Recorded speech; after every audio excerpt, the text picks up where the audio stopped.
Halo teman-teman, bagaimana kabar teman-teman semuanya? Semoga sehat selalu.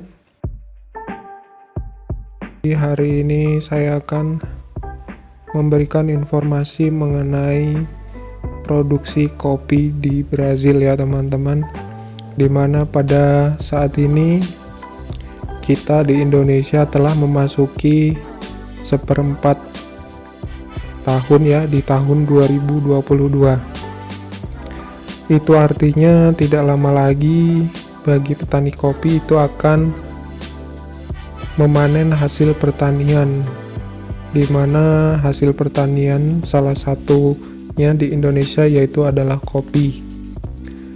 Jadi Indonesia juga termasuk penghasil kopi yang cukup besar di dunia ya, penghasil kopi dunia selain daripada Brazil dan Vietnam.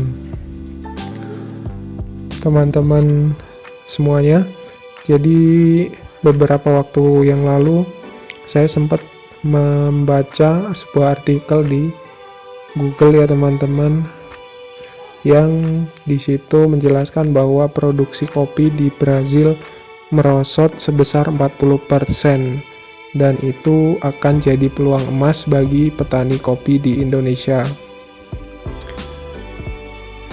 Kemudian teman-teman, jadi setelah saya membaca artikel tersebut, jadi ternyata Brazil itu di tahun 2022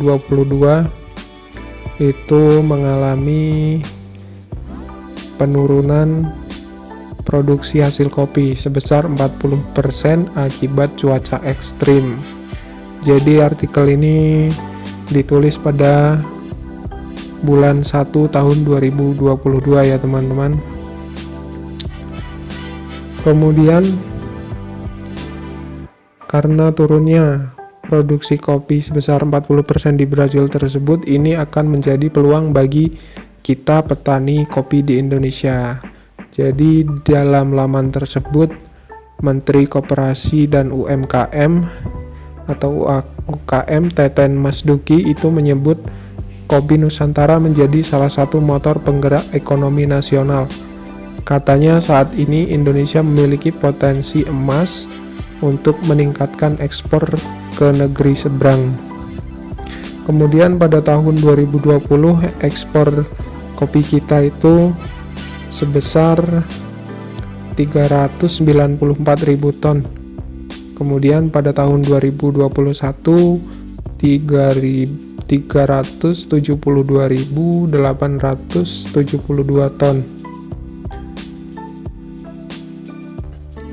Meskipun produksinya sedikit turun ya teman-teman, tetapi harga kopi pada tahun 2021 itu mengalami kenaikan. Jadi kita diuntungkan dengan keuntungan yang cukup besar. Kemudian Brazil itu yang merupakan produsen kopi terbesar di dunia itu mengalami produksi 40% penurunan produksi di tahun 2022 itu karena mengalami cuaca yang ekstrim. Jadi menurut dari Pak Menteri UKM ini merupakan potensi bagi kita ya teman-teman untuk meningkatkan produksi di sisi hulu.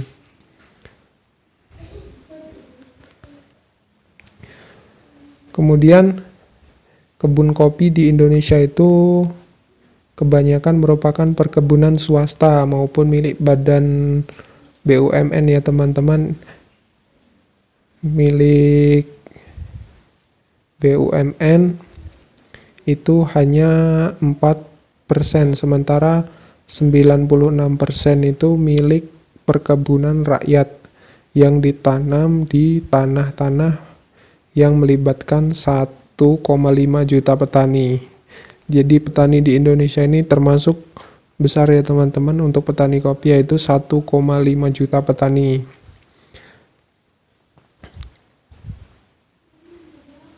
Kemudian di hilir itu banyak ribuan kedai kopi ya teman-teman, maupun warung kopi yang saat ini bertumbuh pesat seperti kafe-kafe Kalau kita ngomongin nasionalisme, ekonomi ya teman-teman, kita bisa salah satunya mengklaim kopilah yang bisa menggeser brand-brand besar. Apalagi seperti zaman sekarang ini, itu seperti cappuccino itu akan kalah dengan kopi susu. Menurutnya karena munculnya kedai-kedai kopi kecil ini, dan ini bukan hanya fenomena di Indonesia ya teman-teman, jadi di negara lain juga demikian. Jadi warung kopi kecil-kecil itu kopinya jauh lebih enak dan juga lebih fresh ya teman-teman, karena diproduksi secara tradisional dan juga itu bisa mengalahkan merek-merek kopi dari luar. Oke, sekian dulu teman-teman video dari saya, semoga bermanfaat. Intinya yaitu pada tahun 2022 ini produksi kopi di Brazil itu mengalami penurunan sebesar 40% ya.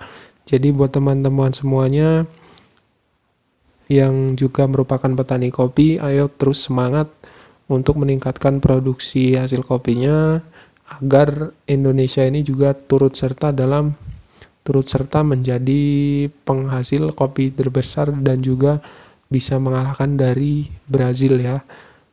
Oke, sekian dulu dari saya teman-teman.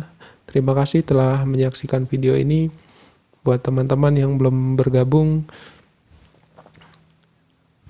ayo kita saling dukung channel dengan cara klik like dan share sebanyak-banyaknya agar teman-teman semuanya bisa mendapatkan informasi terupdate mengenai harga kopi dan juga tips dan trik dari pertanian. Terima kasih.